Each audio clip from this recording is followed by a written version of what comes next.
Professore Allievi, voglio riprendere un po' con lei, adesso siamo ritornati a quello che deve essere un po' il primo tema, poi il secondo torneremo su quello delle tasse, l'immigrazione, no? Lei tra l'altro viene anche da un'escursione, chiamiamola così, in Sicilia, in un territorio caldo dove è stata un po' fatta la prima visita del ministro Salvini. Questione immigrazione che deve essere presa in mano, ma anche perché si è parlato appunto di soldi che dovrebbero essere meno dati in modo diverso per regolamentare questo settore. Poi c'è il discorso dell'accordo di Dublino, dove l'Italia, adesso insieme anche alla Slovenia, che si è orientata molto verso centrodestra, danno un diniego netto. Come vede questa situazione? Lei ha fatto anche degli studi approfonditi a riguardo. Questo è proprio il tema in cui le contraddizioni vengono al pettine subito, perché sono gigantesche. Per esempio, nessuno vuole dire, ha il coraggio di dire che il modo vero per contrastare l'immigrazione clandestina, che va contrastata, cioè vanno impediti gli arrivi irregolari, è aprire agli arrivi irregolari, come era fino a 30 anni fa. Allora, questo non l'ha detto il PD e non l'ha detto la Lega, ma noi siamo in una situazione di calo e quasi di crollo demografico. Nel nord-est per ogni persona sotto i 15 anni ne abbiamo 2 sopra i 65, voglio vedere. Ogni anno in Italia 300.000 persone vanno in pensione e non sono sostituite da nessuno, perché quel qualcuno che deve sostituirle non è mai nato. Allora non possiamo raccontare, e tra l'altro emigrazione e immigrazioni non sono equivalenti, nel senso che come numeri sono equivalenti, ma non sono mercati del lavoro quasi sempre profondamente diversi. Tant'è che il grosso della disoccupazione italiana è nel sud, il grosso dell'immigrazione nel nord, ma anche dal nord stanno emigrando anche gli stranieri, che già si erano integrati, che hanno acquisito la cittadinanza. Allora, perché vanno a cercare competenze e occasioni diverse? Allora, un po' di sovrapposizione c'è nei settori più bassi del lavoro, nel bracciantato, l'edilizia, un pochettino di manifattura, quella primitiva che lavora solo per il mercato interno. Su tutto il resto serve immigrazione e nessuno ha il coraggio di dirlo. E serve però regolamentarla, cioè impedire sì gli sbarchi, e invece però dire apriamo agli ingressi regolari. Quello che non serve è tagliare i fondi, intanto perché quei fondi lì, lo dico con molta chiarezza, una parte significativa è presa dal bilancio della cooperazione con l'Africa e con gli altri paesi, nel senso che 1/3 degli aiuti allo sviluppo li spendiamo qua. Però tanti soldi dati a e una parte vengono dall'Europa. Sì. Allora, se c'è una cosa che non ha senso fare è tagliare i fondi. Quello che ha senso fare è controllare come si spendono invece, questo sì, andrebbe fatto, e serve una struttura per farlo, cioè che analizzi i vari progetti e dica questo è buono, funziona, lo finanzio, questo no, e serve anche un po' di responsabilità però dei territori e della politica. Per stare al caso Veneto, si è sempre detto no al CIE, il centro di espulsione, l'ha detto il Presidente della Regione Zaia, quando il governo lo chiedeva. Adesso il governo continua a chiederlo e a questo punto dovrà rispondere, già alle dichiarazioni di oggi dice di sì. Ma allora se fai così, se te lo chiede un altro no, se te lo chiede quello del tuo partito sì, dai proprio l'idea che non ti interessava il contenuto, il progetto, ma ti interessa solo lo schieramento. Questo è un problema. Noi potremmo incentivare molto gli SPRAR, quelli gestiti dai comuni per esempio, che funzionano oggettivamente meglio, cioè i progetti di integrazione dei richiedenti asilo gestiti dai comuni. Su questo in Veneto si è fatta un'opposizione pazzesca, però credo che le cose che bisogna fare è da un lato una continuità con le politiche precedenti per quanto riguarda il blocco degli sbarchi.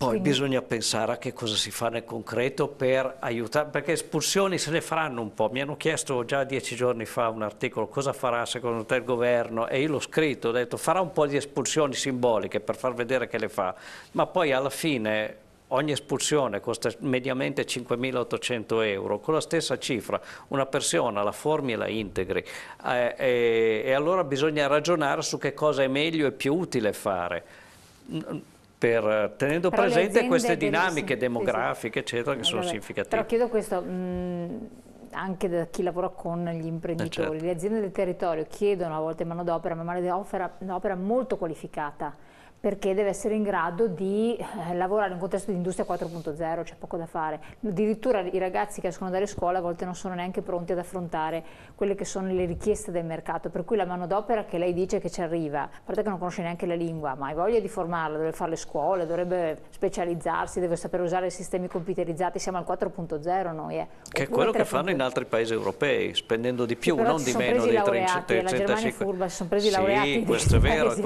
Noi arrivano... Manco... Non c'è dubbio. Ma l'arrivo di immigrati in maniera indifferenziata non risolve il problema chiaramente della richiesta comunque di lavoro, soprattutto su alcuni ambiti di lavoro. Fare una scelta per aiutare processi di integrazione anche abbastanza rapidi, colmando anche un divario, un gap che riguarda l'aspetto conoscitivo, delle competenze via via, questo è sicuramente un percorso, però è un percorso di medio periodo, ci vuole proprio il coraggio di arrivare a fare una strategia su questa linea e noi non potremmo non farla proprio per i problemi demografici, l'aumento del PIL, tutte le esigenze di crescita, innovazione e quant'altro, possiamo realizzarle in un paese che alza il livello demografico, questo è un dato economico chiaro. Qual è il problema? Riuscire a gestire bene l'immigrazione vuol dire però anche far percepire, evidenziare anche alle persone che vivono, che operano nel territorio, una certa sicurezza, che è un costo, che è un problema molto grave che noi stiamo... Percepire una certa sicurezza. Questo è quello anche di poter intervenire, ma anche dare atto a dei processi positivi che possono essere realizzati. Nei sistemi del commercio, del turismo, ma anche dei servizi, nella stessa manifattura, la presenza forte di immigrati, l'8-10% in alcuni settori, è importante ed è anche necessaria per pagare anche le pensioni di chi adesso sta a casa, chiuderà. Il problema è riuscire a fare un percorso guidato, avere il coraggio di scegliere, di gestire questi inserimenti all'interno dei nostri paesi. Il problema della non collaborazione, non l'accordo con l'Italia e con gli altri paesi europei, in parte è giusto proprio perché stanno lasciando all'Italia la responsabilità di gestire numeri molto elevati di persone che arrivano e che sicuramente non riusciamo a gestire nei processi di inserimento e di integrazione.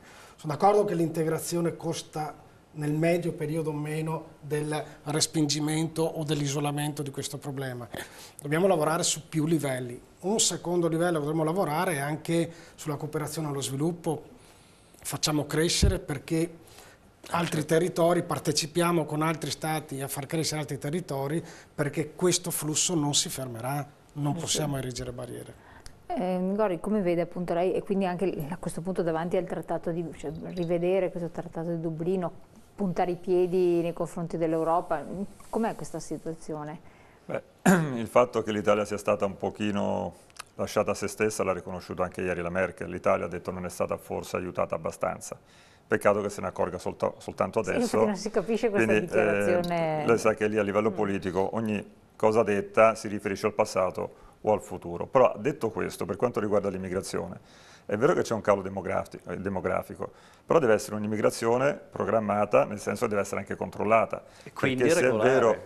Quindi bisogna avere il coraggio di dire abbiamo bisogno di immigrati regolari e quindi ci evitiamo gli sbarchi. Si parla di regolarità. Allora, si parlava di regolarità e anche di formazione, perché è proprio vero che chi arriva in Italia così rischiando pure la vita arriva senza una preparazione, non parla la lingua. Allora, almeno come Fratelli d'Italia, la proposta iniziale era prepariamoli sul posto, insegniamogli la lingua, insegniamogli un mestiere e facciamoli arrivare regolarmente e in base alle necessità dell'industria e dell'artigianato.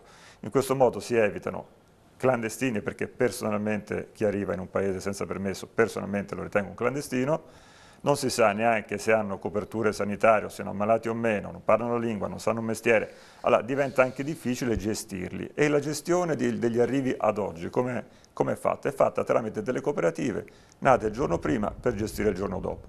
Non ci dimentichiamo la terra di mezzo dove qualche personaggio diceva che rendeva più della droga avere una cooperativa. Le cooperative a volte venivano ricoperte di incarichi direttamente, magari, basta leggere i giornali, anche nel Padovano, perché c'era un amico nella prefettura o una figlia o un parente che era socio di una cooperativa. Quindi non serve soltanto la regolarizzazione e la regolarità dell'immigrazione, ma poi serve anche una regolarità e regole precise nella gestione di coloro che entrano nel nostro paese e per chi entra regolarmente deve essere aiutato ad entrare nel mercato del lavoro. Lei diceva industria 4.0, è vero, ma voi pensate che tutti coloro che arrivano nelle modalità odierne in Italia siano tutti preparati ad affrontare un lavoro 4.0? Io credo neanche 3.0, ma perché arrivano da paesi che purtroppo o sono sottosviluppati oppure hanno altri tipi di problemi economici che non gli consente di crescere. Allora, siccome costa l'immigrazione, io credo che ci costi meno formarli anche nel loro paese. Ma la diventa una percentuale esigua quella che potrebbe venire rispetto a masse che ma stanno attenzione, non si può fare neanche arrivare chiunque, perché se mi arriva un personaggio che è indagato è scappato di prigione, poi quella battuta che mi riallaccio un attimino a Salvini, anche se sono di Fratelli d'Italia, però siamo sempre di centrodestra, no? Poi anche l'opposizione, bisogna che si dia un attimino una regolata. Ho capito gli sforzi di acidità perché forse hanno perso o meno, capisco la delusione, però fare i processi alle intenzioni prima. Il governo si è installato oggi? Perché fare certe battute anche sui social sfruttando immagini particolari? Allora, il governo che c'è oggi è stato votato, gli deve essere data la possibilità di governare, di stabilire come i flussi in entrata in Italia devono essere regolamentati, bisogna dargli la possibilità di mantenere le promesse fatte. Poi se si va a fare il processo all'intenzione dove troveranno i fondi, ce lo diranno, no? Ce lo diranno dove troveranno i fondi. Ma ricordo che il voto è stato espresso. L'opposizione deve essere un'opposizione costruttiva. Si accennava prima tra le righe, qualsiasi opposizione deve essere costruttiva, quindi non si deve attaccare solo per dire così non si fa senza proporre un'alternativa. E allora ecco lì che l'Italia potrebbe avere un flusso d'entrata più regolare e regolamentato, una gestione interna dell'immigrazione regolamentata. Io non darei la gestione alle prime cooperative che capitano. Le cooperative secondo me dovrebbero avere un minimo di gestione o di collaborazione interna da parte dello Stato per rivedere anche i bilanci di queste cooperative, perché è assurdo che un socio di una cooperativa possa prendere 4.000 euro al mese e poi si parla degli immigrati che gli vengono dati 35 euro, c'è chi dice che sono troppi e che sono pochi, e poi si parla di disoccupazione, poi si parla di denaro sprecato. Quindi voi capite bene che fino ad oggi molti ci hanno mangiato, ci hanno speculato sull'immigrazione.